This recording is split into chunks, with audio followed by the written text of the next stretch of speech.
I think we have to remind the people of these images of brutality of the Marcos administration then, which was oppressive and corrupt. The very administration Ninoy Aquino fought and died for. And now, is being defended by the people who says Ninoy Aquino is a hero. What a tragedy for the Filipino people. Mabuhay ang Pilipinas. Ay, wow! Kapita-pitagan, kagila-gilalas, kahindik-hindik. Ina mo ka! Remind the people? Wow! Kami, nasa pro-Philippines ngayon, hindi kami lumayo dyan. Never kaming lumayo dyan. Ang tanong, kayo ba?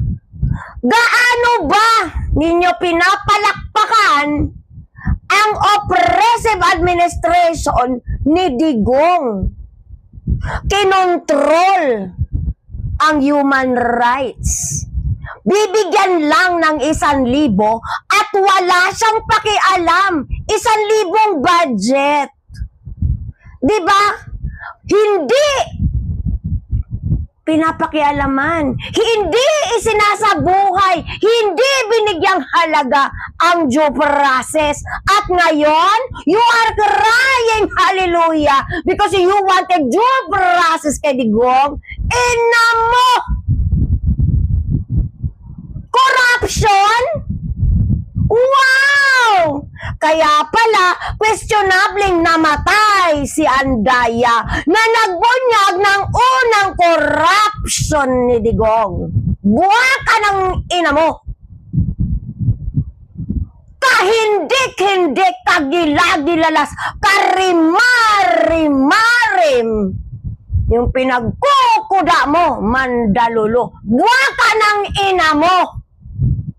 Maniniwala ako sa inyo.